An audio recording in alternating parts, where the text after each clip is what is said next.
just wanted to welcome you all on behalf of ScreenSkills. This is the last of 4 sessions that we've done with the team from Wiggin, and we feel very privileged that they've supported us in this, especially as it's a time when getting some legal and employment support and information for you couldn't be more important. So enough from me. I want to now introduce you to Ceri, Patrick, Seth, and Melissa, who are the team from Wiggin, who will now give you the benefit of their amazing wisdom. Thank you. Thanks, Emma. And welcome to everyone to the session to Preparing to Unwrap, which is a focus really on the return to production and looks at the key legal considerations related to that return. So obviously it's fantastic news that after an awful few months, productions are looking to start up again.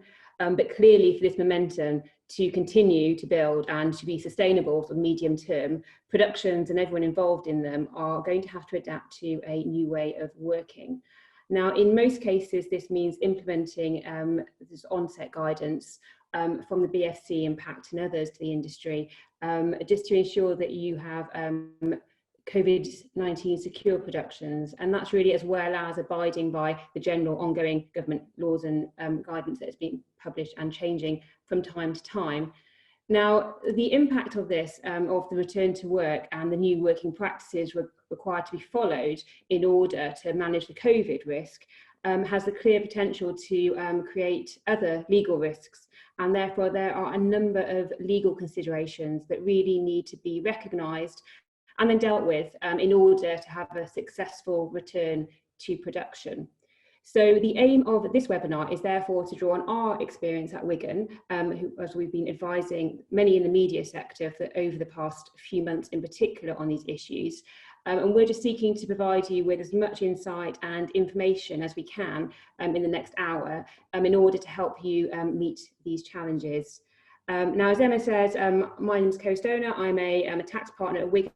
We've got a whole team here who are sort of really here to provide you with a holistic approach to the legal considerations. So we have Seth Roe, who's our employment specialist. We have Melissa Frost, who's a senior commercial lawyer in our media team, and Patrick Rennie, who is a data law specialist. Now, as Emma touched on at the beginning, this webinar is designed to assist you. It is, however, an educational webinar. It's not legal advice because we don't know your specific circumstances. So to really kick off, we're just going to look at an outline of the talk just to give you sort of the structure for today.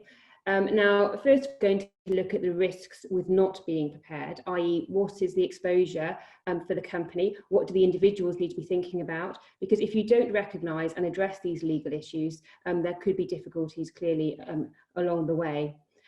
Secondly, we're going to look at ending furlough. So Seth, the employment specialist, will be talking through flexible furlough on return to work and the correct policies and procedures to be followed to manage this and any difficult decisions required to be taken in respect of furloughed workers.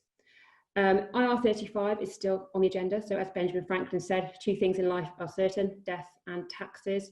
And so IR35 remains with us. For those who haven't come across it before, it's essentially looking to tax correctly people who are working as de facto employees of a company, even if their contract cites that they are contractors, freelancers. We'll then be looking at contractual considerations. So this will basically be looking at the new commercial considerations and working practices and the impact for companies on their commercial contracts. So looking at, first of all, relations with employees and other workers, and finally other third parties of different types. We'll then look at risk assessments and policies, and this is really the COVID-19 risk assessments that companies could or should be putting into place, and also putting that in the context of the applicable health and safety considerations and how best to navigate the new responsibilities and really to establish a best practice here. We'll also be looking at data protection considerations. So with the return to work, that many companies are having a strategy that must or should be put in place that can include COVID testing and COVID questionnaires to enable them to track and trace themselves.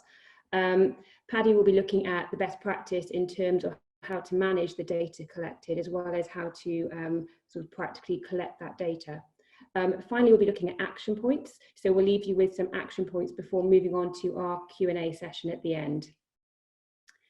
So to begin with the scary bit, this is really looking at the risks of not being prepared. So if you go back to work without proper measures in place, clearly things can go wrong on a number of different fronts. So first, it's the cost.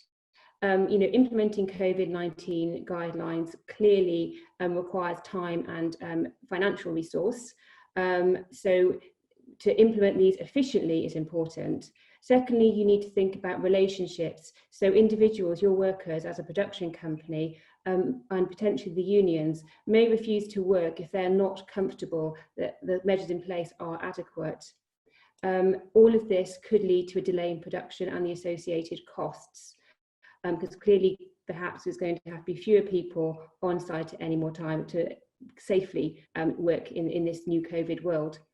There is the risk of potential liability and prosecution under the existing health and safety legislation, as well as claims in respect of employment law, either from employees going back or in relation to the new working practices, or potentially in relation to people being laid off as the furlough ends. I mean, existing laws on GDPR as well will apply, and there are potential claims there.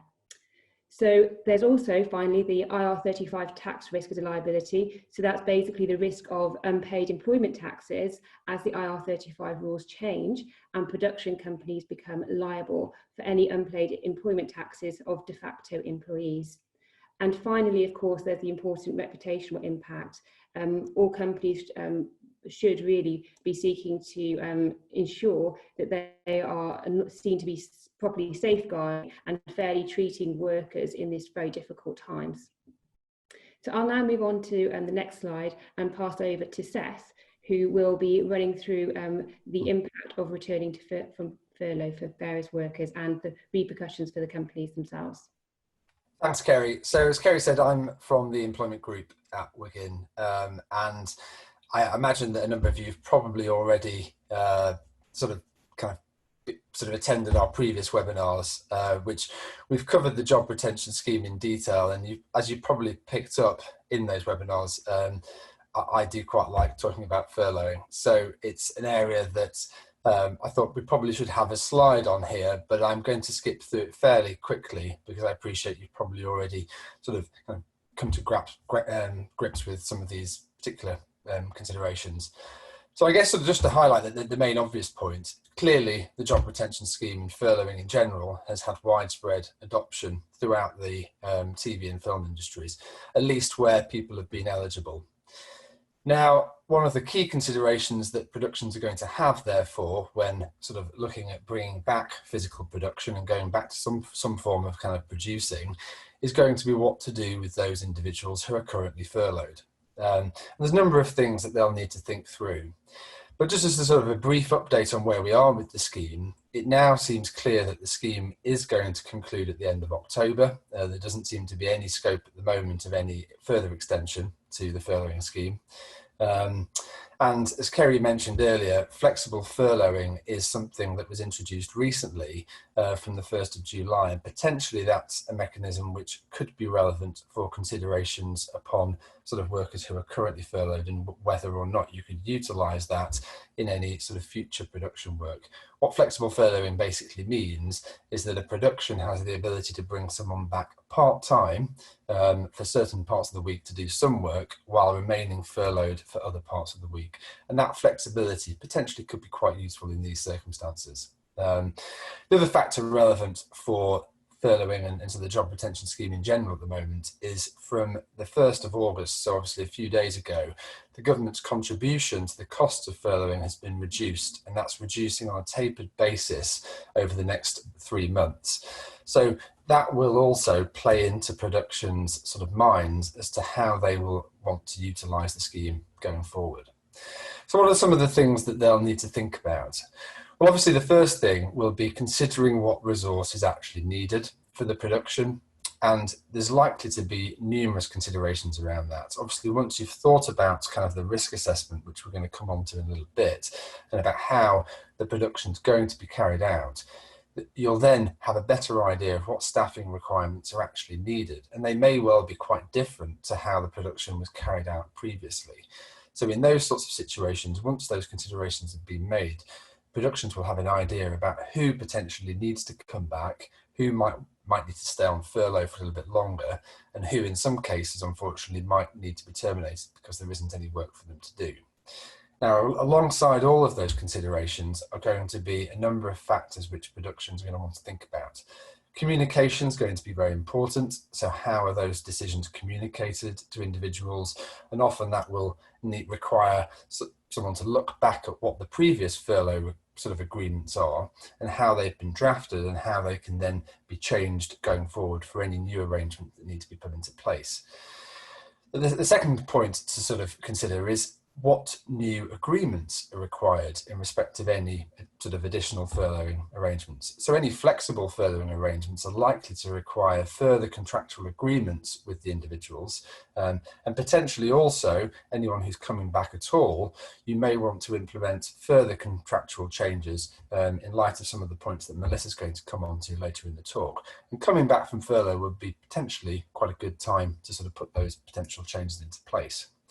Finally, if you are in the unfortunate situation where an individual looks like their engagement may no longer be needed, you need to ensure that any terminations are dealt with appropriately, so the appropriate statutory and contractual considerations are taken into account. Otherwise, there could be the risk of employment liability in connection with those terminations. So there's a variety of different things for productions to think through.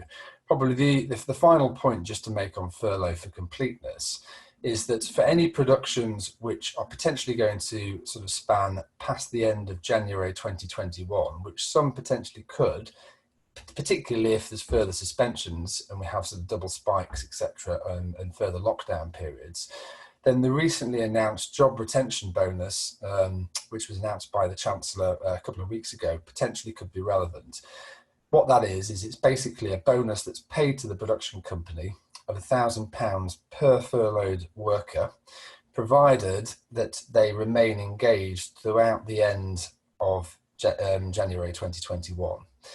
Now, we suspect that because it's £1,000 and it's not a significantly high amount, it's probably unlikely to sort of make a massive difference for roles which were likely to end anyway. And we don't expect that sort of productions would keep someone on artificially just to get that bonus. But potentially it could make a difference to some productions from a budgetary perspective, particularly the larger ones where a lot of people have been furloughed and where actually there is work and potentially further work for people to do.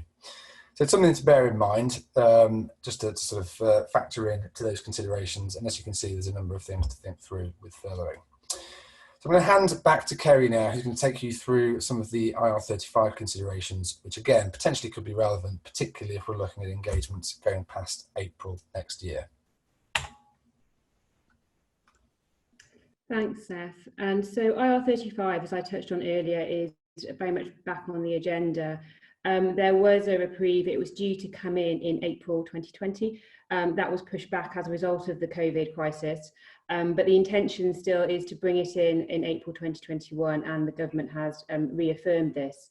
So essentially, for those who have been lucky enough not to come across the IR35 rules so far, they are the set of rules that look at a relationship between a contractor and an engager, so here the production company, and when they are engaged via an intermediary such as a loan out, so there's a kind of a body in between them, and just say, well, are these people actually a de facto employee of the production company rather than being a genuine freelancer engaged via a loan out?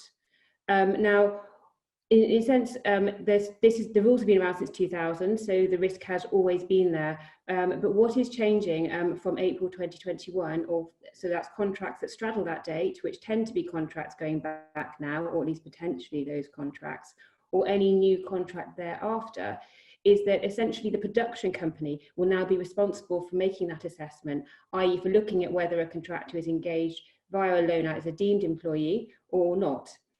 They are also then required to inform the contractor of the outcome of that assessment. They will need to send them a formal status determination statement. And then if there are any unpaid employment taxes, they will be required to make that, they will be liable to HMRC for those payments and will be required to make them.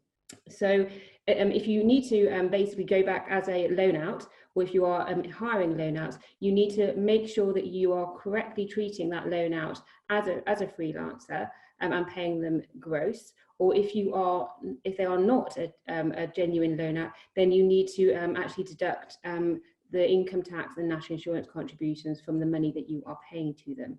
There's also a second to the tax avoidance rules that could come into play here, and this is the corporate criminal offence, and that's basically when you essentially enter into arrangement to get into bed with anybody who is committing some form of tax evasion. This can happen in any context, but in the context of employing a loan out, clearly you don't want to be engaging with somebody who is actively committing tax evasions, and the penalties there are unlimited penalty fines, and the directors of the company are directly responsible for that.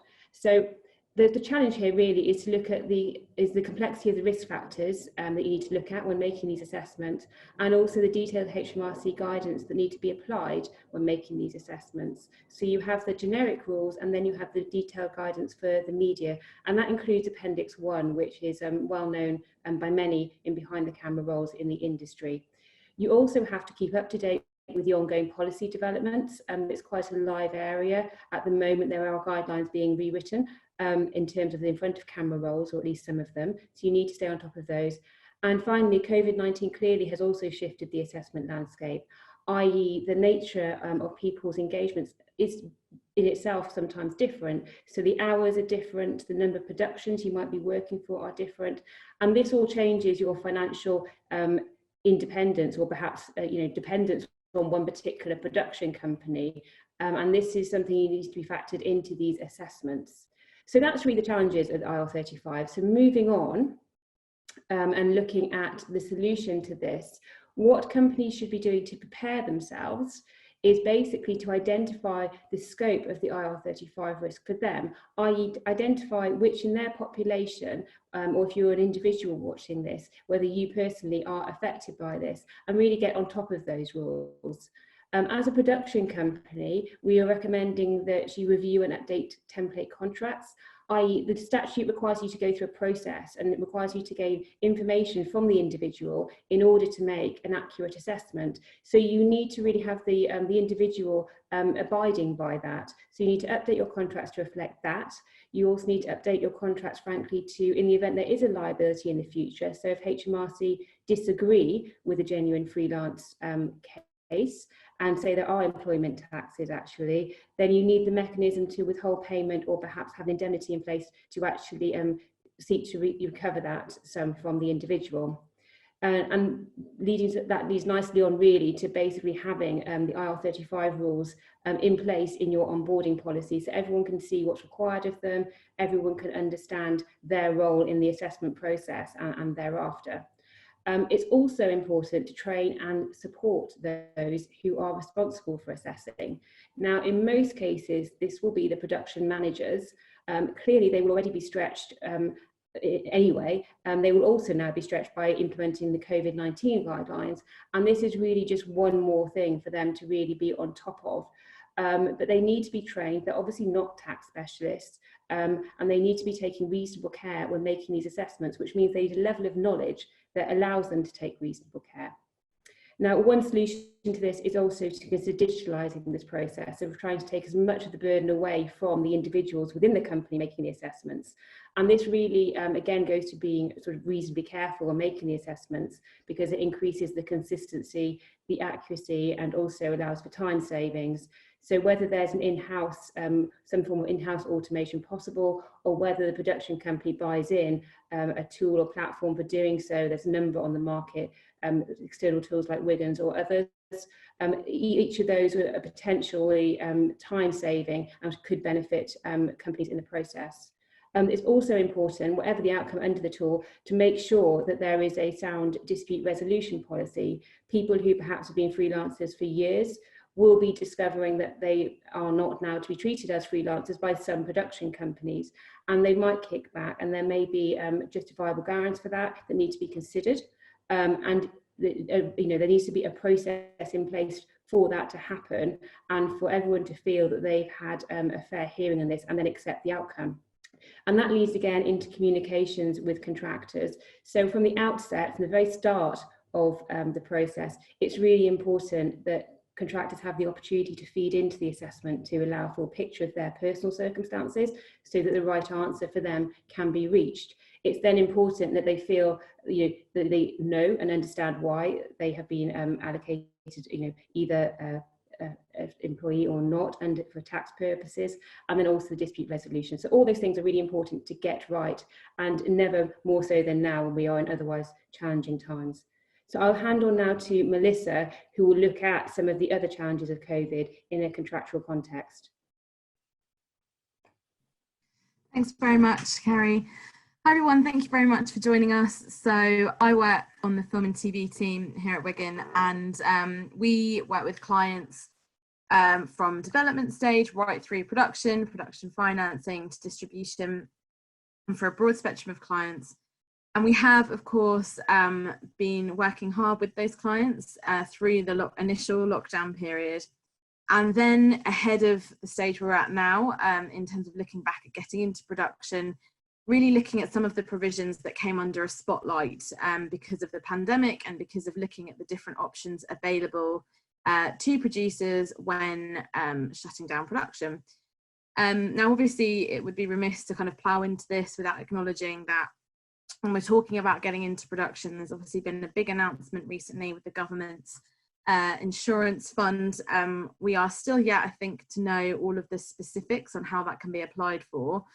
But what it means for a lot of our clients is that they are now able to get back into active prep, because there will be a kind of an insurance, a gap insurance that will enable them to have COVID coverage, which of course the standard production insurance doesn't provide. So we're seeing a lot of people now wanting to get back into production, but of course it's still really important to think about these provisions. Now the points that we've listed on this slide are generally, I'm talking about them in the context of hiring, cast, crew, HODs, but they will also be relevant to other third-party contracts, and I'll kind of touch on that a bit on the next slide. So first of all, new obligations. So when you are obviously getting into production now, you are going to have a whole host of new obligations that you need to be thinking about, and things you need to be compliant with in order to have kind of a COVID-proofed production. And so you as producers are going to need help in making sure those things are carried out. Now, you will naturally have like a specific health and safety officer, of course, but there will be crew and HODs who will have new and additional obligations. And Seth's going to talk about this a bit more specifically, but of course, you as producers and your entitlement as a crew member or an HOD is to have necessary training if there's anything specific that you should have qualifications for or experience of if you have new obligations. But also, I think what we're looking at is to make sure that contracts where you're engaging people enable you to sort of add a bit of flex and add obligations into people's role. We haven't seen roles too narrowly defined, but it's just something to be aware of when you're giving your forms a bit of a health check. Suspension and termination are provisions that everybody has sort of been poring over in lockdown. Producers were obviously wanting to know what they needed to do, what notice they needed to give people, what rights they had. And if you're an individual, you want to know what your entitlement is and what's going to happen to your engagement.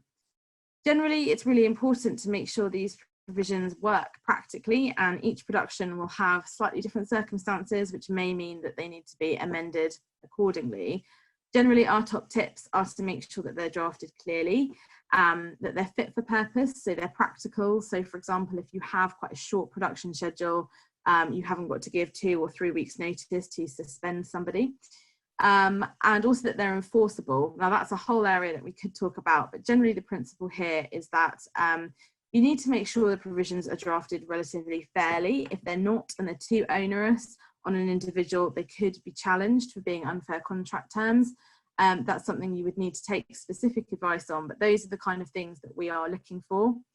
one of the key things I think that's caused people a bit of a headache is having inconsistently drafted suspension and termination provisions. So as we've learned, unfortunately, from lockdown, suddenly you are on a moment's notice forced to have a look through reams of contracts. And ideally, if you can ensure that even between different factions of production, those rights are drafted similarly, it will just save you quite a lot of time. Force majeure, again, I'm sure a term everyone's probably a little bit sick of hearing about.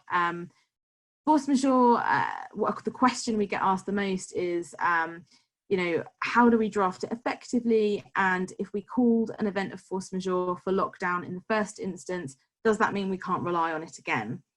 So force majeure as a principle gives you the ability to suspend or terminate a contract because of an event that's out of your control. And there will be sort of specific rights and remedies that arise from that and generally allow everybody to go their separate ways. The answer to the question I posed is you can rely on a force majeure multiple times in the event of the same event because the test isn't foreseeability, it's what is outside of someone's control. So unfortunately, COVID is still hanging over us, and let's hope there isn't a second wave. But if there was, of course, it's foreseeable because we know about it and we're constantly aware that it could happen again and we could go into a second lockdown. But if we are forced to, and if the government kind of imposed obligations that enforced lockdown that affected productions, that would still be something that's out of your control. And so the test and the way the definition should be drafted is that it refers to events that are outside of production's control. Another question that we commonly get asked is, do you have to specifically reference COVID when you're talking about force majeure? You can if you want to, it doesn't prejudice you, but you don't have to be specific. Sometimes what we see is people list a lot of examples of events of a force majeure and it becomes an exhaustive list and it sort of limits those events to those circumstances, which is what you want to avoid. So if you are going to list events, it's best to sort of say including but not limited to. But again, you know, it's always something that's worthwhile getting a bit of advice on and making sure sort of works well. Notice provisions often hide away at the back of contracts and get quite dusty and no one really looks at them. And what we've seen through COVID is a lot of the things that we're doing in these customary production contracts, whether it's suspending or issuing termination notices or issuing amendments, you have to give notice of things. And it's important that the notice provision is practical. So if you have a huge crew and you need to issue a notice about a production hiatus or suspension, and you have to issue them all by post, that's a real pain. And so you want to give those a bit of a freshen up, make sure that they work, make sure that they're consistently drafted where possible so that you're not having to give different notice periods to lots of different people. It will always differ, of course. You know, some casts, HODs will have slightly preferential drafting, but by and large you want to make sure you have a consistent approach. Warranties, again, a section that is always quite good when you have the opportunity to give your forms a bit of a health check that you have a look at. There are, of course, going to be lots of amendments being made to production policies, and production policies will continue to keep evolving and changing along with the government guidelines, because as we know, the world keeps changing, the rules keep changing. And so generally, we advise not to incorporate policies specifically into contracts, but instead to just have a robust rep and warranty and undertaking from individuals that they will comply with policies made known to them. And the reason for this is because if you want to make an amendment to your policy and it's incorporated into a contract, then you are required to do a written amendment, which both parties need to sign. And that's a huge kind of time burden that you don't want to be entering into, especially, like I've said, with the frequency with which these amendments are probably going to, and these updates are going to need to be made. And then thinking about COVID specific clauses. So there's been some PACT guidance on having specific suspension and termination rights in event of COVID specific events. And you can certainly do that. You could have a rider on your crew form or your HOD form or your cast form that deals with COVID specific events. You don't necessarily need to if you're happy enough with your suspension and termination language as it is. Generally, because of the point I've just mentioned about policies needing to be updated, we're tending to advise that most COVID related and specific things are put into policy rather than the contract. But we are continuously working with clients on sort of different nuances and clauses that may be relevant to the contract. So for example, ensuring that if there is, if somebody's entitled to a very specific trailer on set, and then COVID means you can't supply that trailer, production aren't going to be in breach because of COVID, for failing to provide some of the usual perks. And there will be these things evolving, so I'm sure our advice will continue to develop as we learn more about this kind of COVID world. So Seth, we could go to the next slide. And all of these points, like I said, will also be relevant to your vendor forms, your locations, your third-party supplier agreements. So it's really important, even in those forms, to consider, what are my rights in the event of a force majeure? Can I call a force majeure? Is it defined well enough? Have I got the right to suspend this contract? What happens if I want to re-engage this vendor or work with them again? Will I incur fees? A lot of this is about commercial negotiation, of course, but having good, well-defined provisions could save you a big headache. We have seen location managers try and procure that they're able to go back into locations for the same rate that was originally agreed up front and not have to incur additional fees. And we will have, if you can't get that, then and you do have to pay more money, at least being able to pay at the same rates that you originally agreed with that location. Limitation of liability clauses will of course become more relevant because everybody is going to be particularly aware of their respective liabilities with regards to health and safety and compliance with different regulations. Insurance, making sure that locations vendors have the insurance in place that they're supposed to. And another way of sort of belt and braces approach to this is going back to the warranties provision I mentioned and making sure you get a good rep and warranty, that they have done everything they're supposed to and they have the necessary insurance in place. And again, notice periods are also relevant. So, making sure that you understand what notice you have to give to the vendors or locations in the event that there were perhaps, worst case scenario, a second lockdown. Something I suppose to flag is that I'm sure everybody is used to reviewing vendor forms and third-party forms, and it becomes kind of quite a huge and time-consuming part of production. Now, there's sometimes very little scope in influencing what those forms look like, and we at Wiggin review lots of them for our clients. But I think because of COVID and because of the nature of a lot of the provisions I've just discussed, a lot of our clients are going to probably take a more robust view in insisting upon using their own templates, just to ensure that then you're keeping that consistency with regards to your suspension and termination position, your notice positions, in a bid to sort of save time and precious budget and resources in the event that you had to go through this process again. So yes, now is a good time to health check some of these points to make sure that you have a good understanding of them so that you're aware sort of what your options are, whether you're a producer or an individual, and hopefully it's proofing and won't be needed, but it's something that we're working on quite closely. Melissa, we've had one questions come in for you.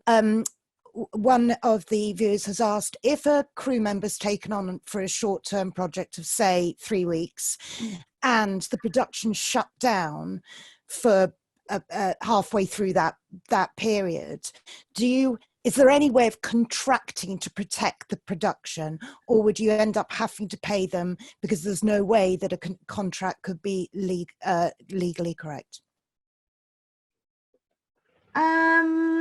So protecting the production, so what, from having to pay that crew member if they've only worked 1 week?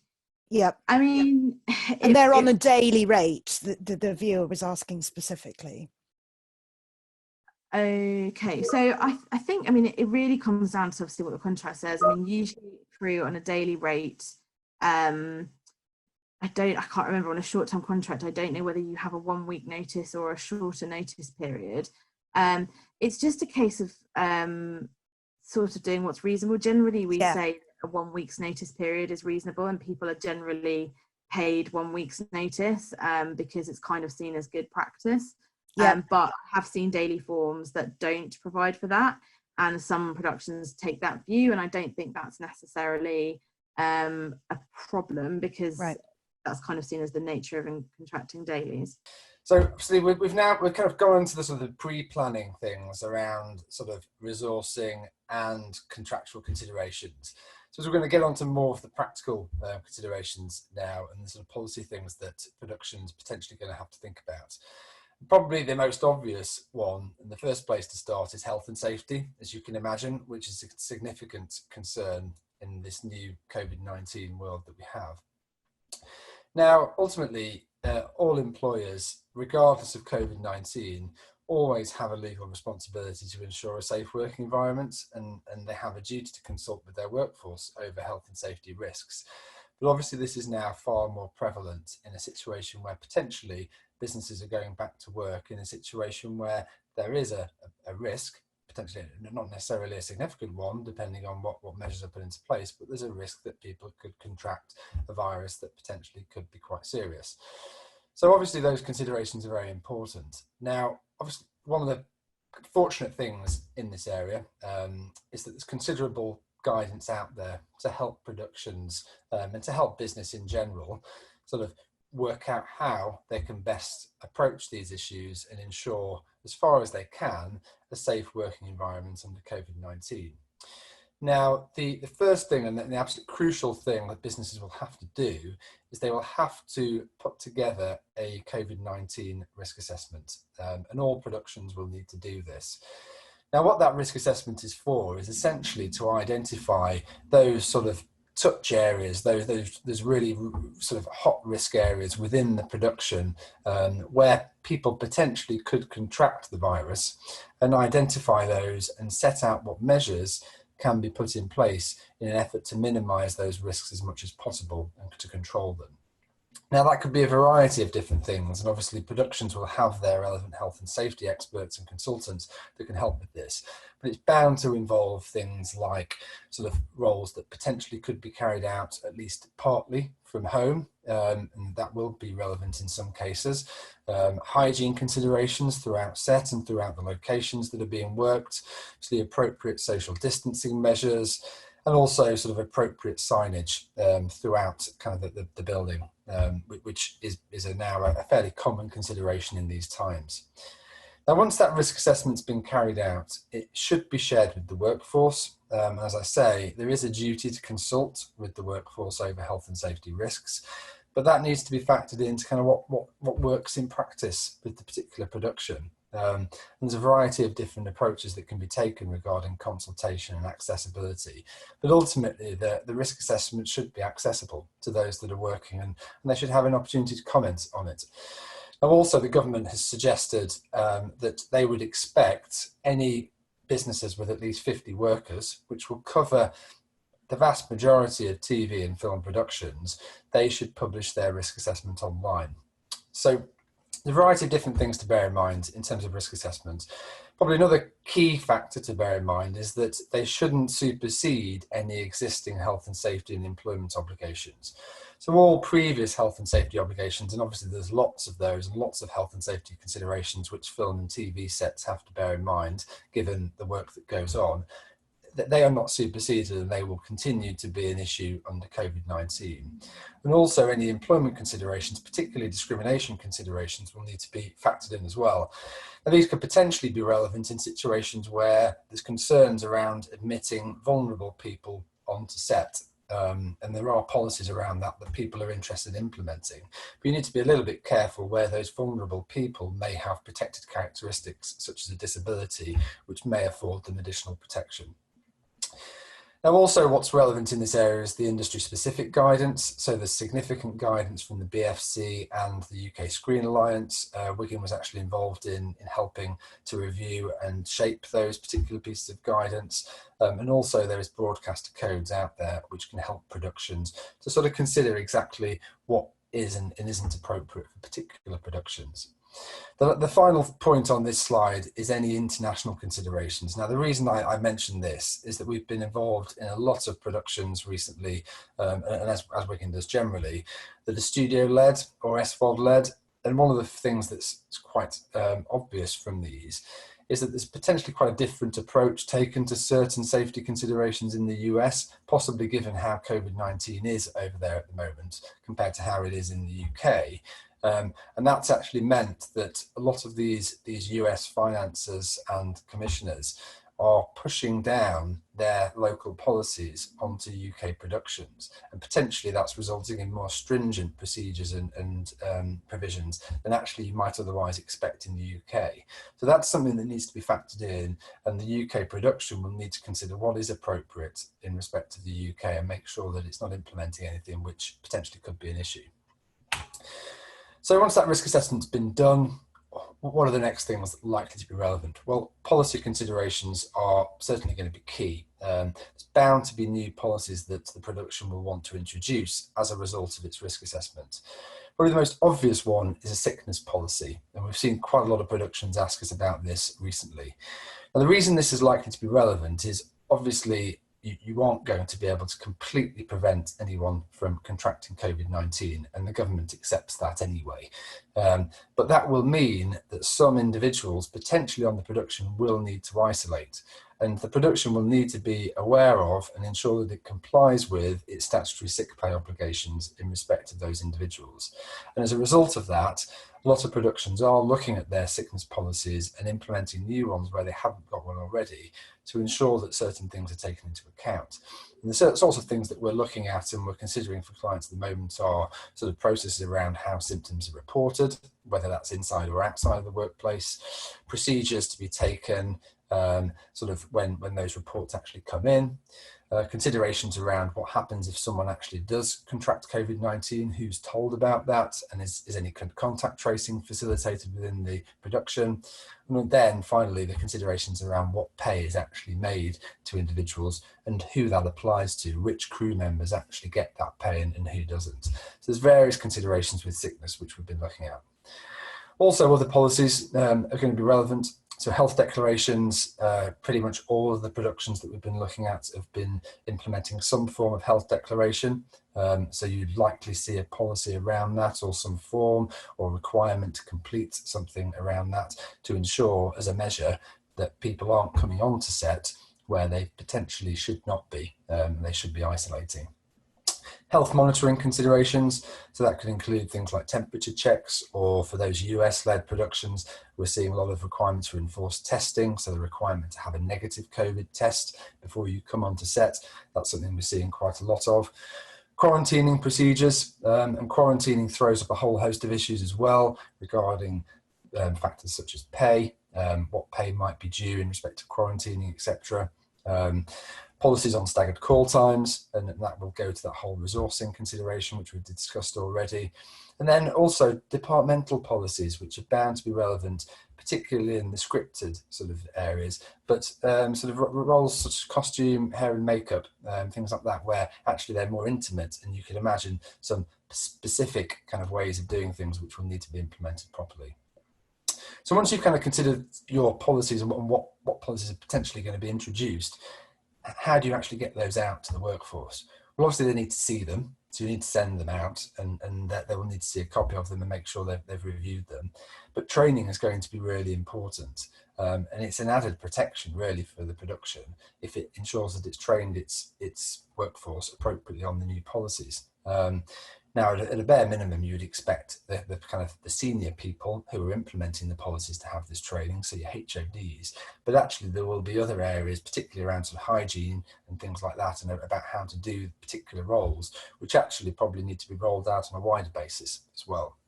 We'd also expect with training that the workforce are sort of trained appropriately and understand what the implications are if the policies aren't followed. And a lot of these policies, if they aren't followed by one particular person, the risks for the rest of the crew and the rest of the cast in particular on a production could be quite significant. So you can imagine the implications are probably going to be quite severe if those policies aren't followed. But it's important to make sure that's communicated to the relevant individuals. So I know I've gone through that fairly briefly, but I appreciate we're sort of fairly limited on time today. So I'm going to hand over now to Patrick, who's going to go through some really sort of crucial considerations around data protection, particularly around the sort of testing issues. Great, thank you, Seth. So we're aware that many of you will be considering conducting some form of questionnaire or temperature testing, or in fact COVID testing on cast and crew prior to letting them on production, with the view that if any of them come back positive or suggestion that they have COVID-19, that they're to sort of self-isolate. And of course, the purpose of this being to protect everyone on set. Now, if you're thinking about doing this, you will be collecting personal data in respect of the cast and crew members, and actually you'll also be collecting personal data relating to someone's health. And both of these things bring particular data protection considerations. Now, you may have heard that when it comes to testing, data protection is a problem and will prohibit it, but that is simply not true. So what I'd say is, when you're collecting personal data, and this will include for any testing you do or any questionnaires you issue, you need to be transparent about it. So you need to tell people what it is you're doing, what it is you're collecting, and why. You also, under data protection, under Article 6 of GDPR, you need to have a lawful basis for processing personal data. And you need to have an additional lawful basis under Article 9 for processing personal data relating to someone's health. The good news is that we've done the work for you, and your lawful basis for collecting personal data will be that it is in your legitimate interests. And the lawful basis for collecting the health data will be that it's necessary to comply with employment obligations. And employment obligations go back to the Health and Safety Act of 1972, which cover your obligations in respect to both employees, but also anybody on your premises, which would cover your cast and crew arrangements where they're not employees. It's very important under data protection that you only collect what is necessary and you only use it for the stated purposes. Can't imagine that you would be using any information you collected about someone with a high temperature or that suffered from COVID for any other purpose. I certainly hope not. But if you're thinking about doing that, please don't. And it's very important under data protection that any personal data you collect is kept secure. And the same will apply for the information that you collect through any testing or questionnaires. And once that data has served its purpose, it should be deleted. Now, for information relating to COVID tests or temperature tests, we don't think there's very long shelf life on this. So it may well be sort of 14 days or 30 days, something like that, and to push potentially to the end of your production. But you should really be thinking about how long do we really need this, and then moving on. Speaking of moving on, Seth, there we go. Such a good segue ruined. One other thing that's very important with data protection is this concept of accountability. It's not enough to simply comply with data protection law. You actually also have to be able to demonstrate how you comply with data protection law. And so to this end, we think there's a few documents and things that you should put in place that will help you comply where you are collecting information about people in relation to COVID-19. The first is a privacy notice. Now, you probably have one already that tells the cast and crew about what personal data you'll be collecting from them and what purposes you'll be using for it. So you may wish to update the privacy notice or issue some sort of additional addendum that talks about the COVID-19. You might also want to consider some sort of signage at the entrance to set that tells people that testing may be taking place. And it's very important as well that where the testing has been done by an individual, so for example, if you're using one of those forehead temperature guns, that the person that's actually doing it understands the data protection requirements and why they're doing this, and that they're able to respond to questions, because they are the ones that are most likely to be asked questions like, you can't do this without my consent, or things like that.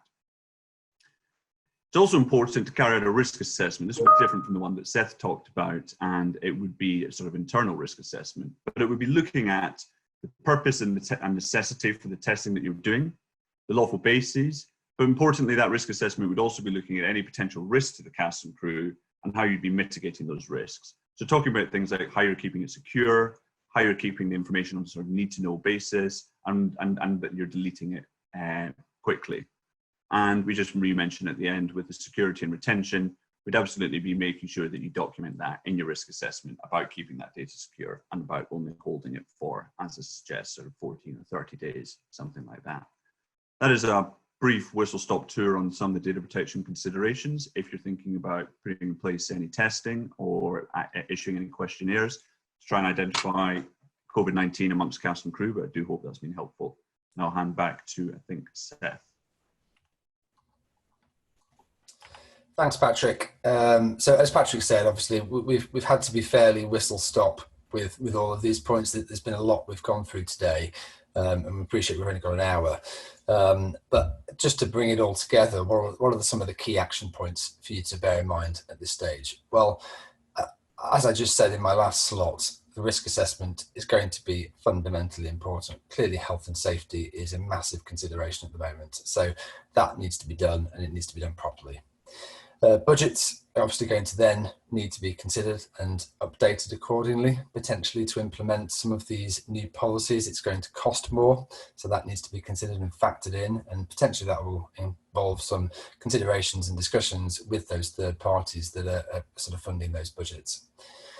So as I said, furloughed crew, there'll be considerations around that in terms of bringing them back. As Melissa sort of went into, there's quite a lot on contracts that you should be thinking through. Some clients aren't sort of doing that much, others are sort of doing widespread redrafts of their materials. So there's quite a lot to think through, and as we've said, policies again is going to be very important.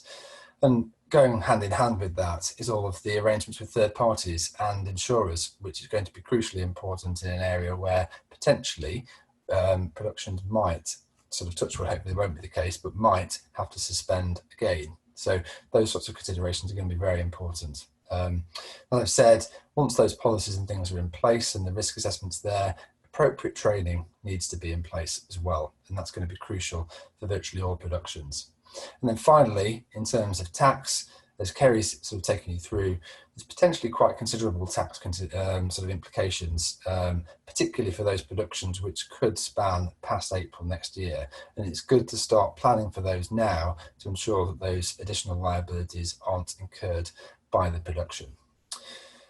So that's everything from us today. As we've sort of said, we're happy to kind of answer some questions, and I think there's been a number of them that have come into the chat log. So Emma, did you want to sort of fire away with anything you'd like us to go into? Hello, yes. Do you know, funnily enough, I just put in the chat that given that it's 3 minutes left, 2 minutes left, I don't think we will have time for live questions, but to reassure everybody, I've gathered everything and I will be sending them through to Wiggin. I also know Wiggin have a fantastic help sheets on their website. I want to say a huge thank you to Ceri, Melissa, Patrick and Seth. This is the 4th of our sessions, and it's been very time consuming for them, but incredibly helpful for us. Thank you.